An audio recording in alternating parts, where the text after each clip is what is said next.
Chairman, here we go. Here we go. Your first big hearing, your first announced witness, Michael Cohen. I want everyone in this room to think about this. The first announced witness for the 116th Congress is a guy who is going to prison in 2 months for lying to Congress. Mr. Chairman, your chairmanship will always be identified with this hearing. And we all need to understand what this is. This is the Michael Cohen hearing presented by Lanny Davis. That's right. Lanny Davis choreographed the whole darn thing. The Clintons' best friend, loyalist, operative, Lanny Davis put this all together. You know how we know? He told our staff. He told the committee staff. He said the hearing was his idea. He selected this committee. He had to talk Michael Cohen into coming. And most importantly, he had to persuade the chairman to actually have it. He told us it took 2 months to get that job done. But here we are. He talked him into it. This might be the first time someone convicted of lying to Congress has appeared again so quickly in front of Congress. Certainly, it's the first time a convicted perjurer has been brought back to be a star witness in a hearing. And there's a reason this is the first, because no other committee would do it. Think about this. With Mr. Cohen here, this committee, we got lots of lawyers on this committee. This committee is actually encouraging a witness to violate attorney-client privilege. Mr. Chairman, when we legitimize dishonesty, we delegitimize this institution. We're supposed to pursue the truth, but you have stacked the deck against the truth. We're only allowed to ask certain questions. Even with that amendment you just told us about, well, Russia's now on the table. You initially told us we can't ask questions about the special counsel, can't ask questions about the Southern District of New York, can't ask questions about Russia. Nope. Nope. Only subjects we can talk about are ones you think are going to be harmful to the President of the United States. And the answers to those questions are going to come from a guy who can't be trusted. Here's what the U.S. Attorney said about Mr. Cohen. While Mr. Cohen enjoyed a privileged life, his desire for ever greater wealth and influence precipitated an extensive course of criminal conduct.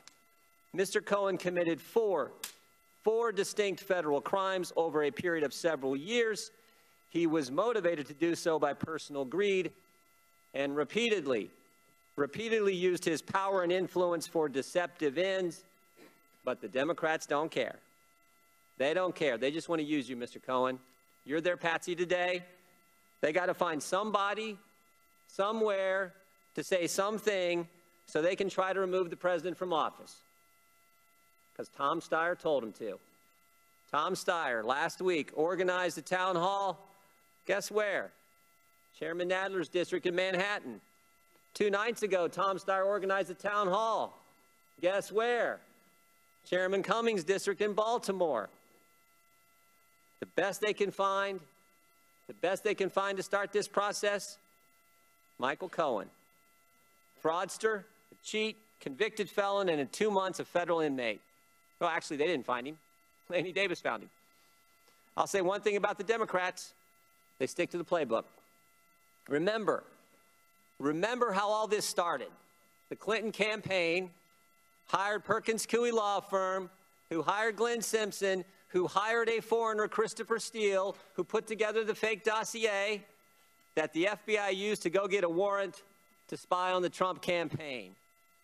But when that whole scheme failed and the American people said, we're going to make Donald Trump president, they said, we got to do something else.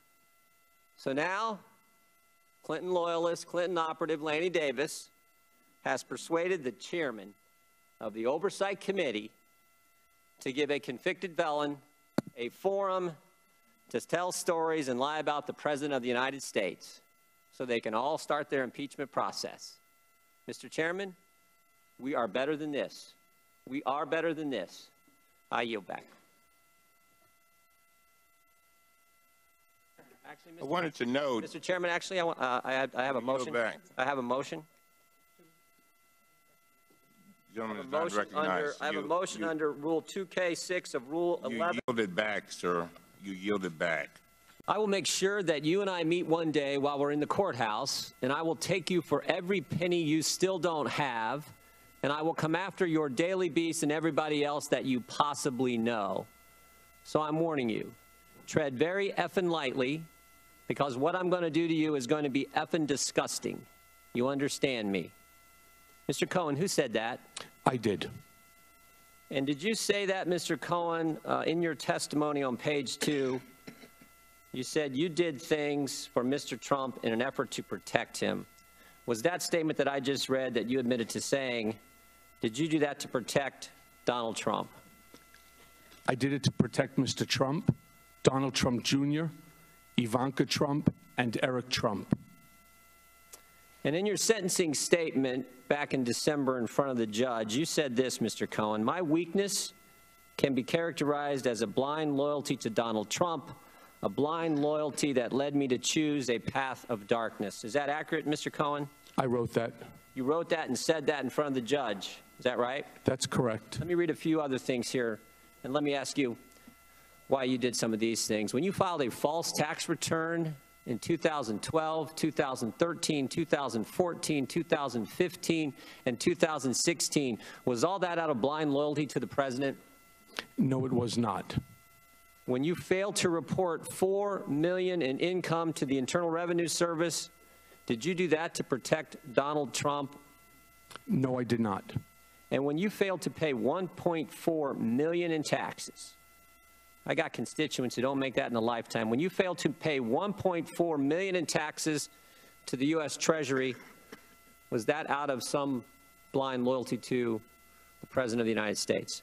It was not, but the number was 1.38 and change, and I have paid that money back to the IRS at this time. I think the American people will appreciate that 1.3. And I would also just like to say it was over a course of 5 years, approximately $260,000 a year.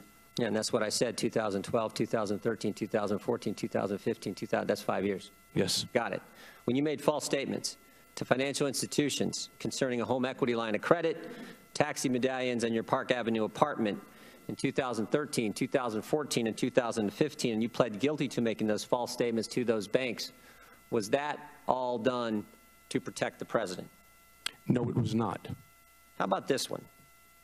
When you created the fake Twitter account, Women for Cohen, and paid a firm to post tweets like this one, in a world of lies, deception, and fraud, we appreciate this honest guy at Michael Cohen, hashtag TGIF, hashtag handsome, hashtag sexy.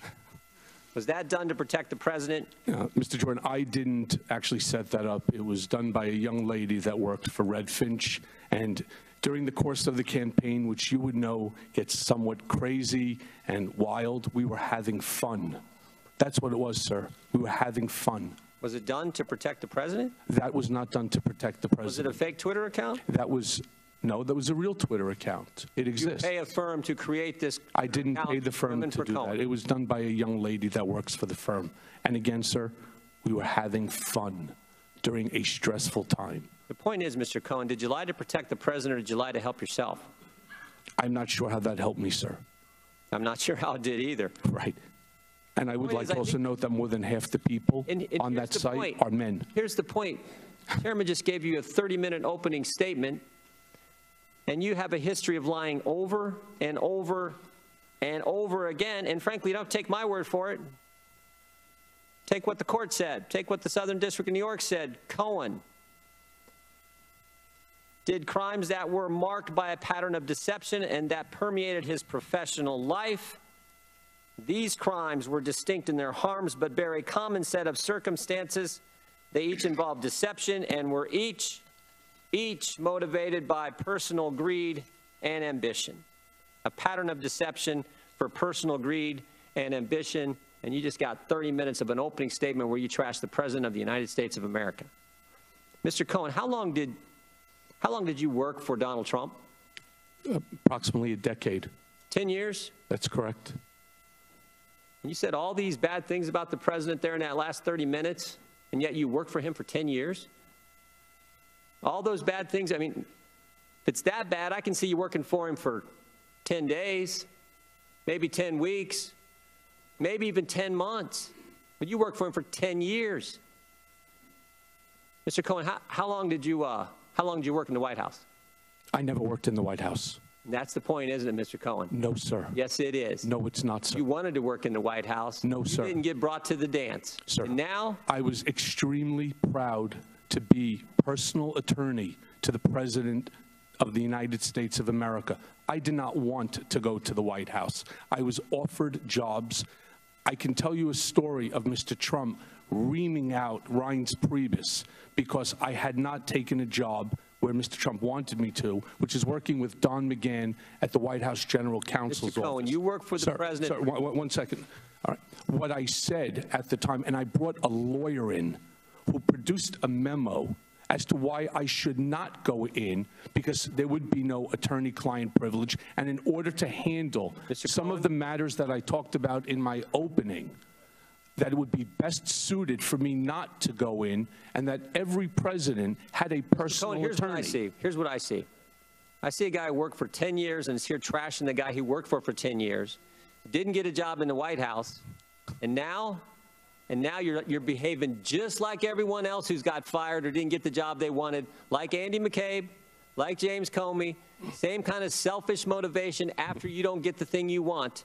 That's what I see here today, and I think that's what the American people... Mr. Jordan, all I wanted was what I got, to be personal attorney to the president, to enjoy the senior year of my son in high school and waiting for my daughter, who's graduating from college, to come back to New York. I got exactly what I want. Gentlemen, stop. Exactly what you want? What I wanted. That's right. Gentlemen, I received exactly what I wanted. Gentlemen's time has expired.